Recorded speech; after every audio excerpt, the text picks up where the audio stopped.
You know, we have to talk about this area because this one is critically important, which is stress.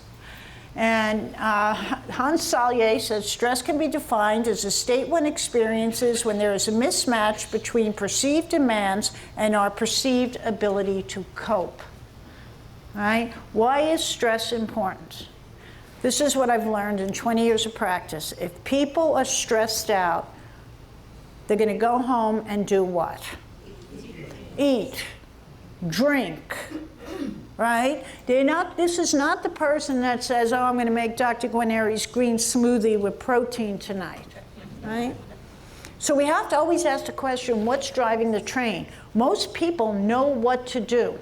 It's the very rare person in Southern California that I find really doesn't know that lentils and beans and legumes are good and having too many candy bars is bad. Right? So frequently the thing that's driving it is our emotional side. You know, I've had patients say to me, I have 20 friends in this pack of cigarettes. Right? This box of donuts made me feel good right now. And then people feel guilty afterwards, right? So we have to look at what drives us. And for many people, it's stress. Now, this has been around for a long time. This is from a textbook on American nervousness from 1881, and it said nervousness comes from steam power, the periodic press, the telegraph, the sciences, and the mental activity of women. Of course, that's going to be my favorite one, right? Especially since I have the podium. I just love this. My friend Lee sent this to me, and the story went, gee, the kids are quiet. We better go check on them. Now, you all had the right reaction. You saw this picture and you laughed. And that's exactly right, because it's your reaction to a situation that determines the effect it has on your body. So if your foot is on the gas pedal and you're angry and you're hostile and you're just stressing out all day, as we say, you're going to make your platelets sticky. You're going to raise your renin and your angiotensin, which raises your blood pressure. You're going to start eating things you shouldn't eat, and the cortisol that you're releasing is going to put weight on your midline, make you diabetic, your cholesterol goes up, and this is the easy one. When you get nervous, what happens to your heart? That's the one thing you could feel, right? You don't feel your blood pressure always going up. You don't feel your coronaries constricting. Some people do. Most people don't feel that. The obvious one is the heart, but all these things are happening. So I want you to think about it this way. The Dow goes down, you have an initiating event, right? You can say, wow, the Dow is down, I can finally buy Apple. Or you can say, holy cow, doom and gloom, it's all over.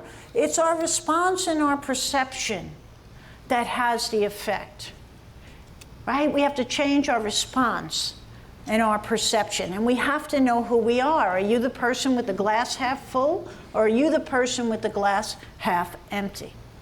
So we know that as cortisol goes up, this is one of the key stress hormones, DHEA, the happy hormone, goes down. President Obama is an example of aging right in front of us, right? Poor guy now has white hair.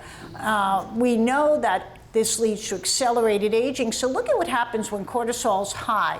Accelerated aging, brain cell death, bad memory, osteoporosis, we lose our muscle mass, our skin starts sagging, we get fat around the midline, and we're more prone to infections and high blood sugar. What does this sound like? I can't remember a thing. I have osteoporosis and my muscles are not good. We call this aging in this country. And the reality is we're accelerating the process with the stress hormones. We know that anger is linked to cardiovascular death. The people with the highest anger, these are the people that we call, hotheads. I mean, we say things like, his blood is boiling. She blew a gasket, right? Think about what's going on when you say that. Their blood is boiling, right? They blew a gasket. And we know depression is linked to cardiovascular health. People that are depressed are less likely to say, let me eat the Brussels sprouts and go exercise, right? More likely to say, I have 20 friends in this box of donuts or a pack of cigarettes. So these are real things that we have to address, and yet we're only addressing cholesterol and blood pressure. And it's much bigger than that.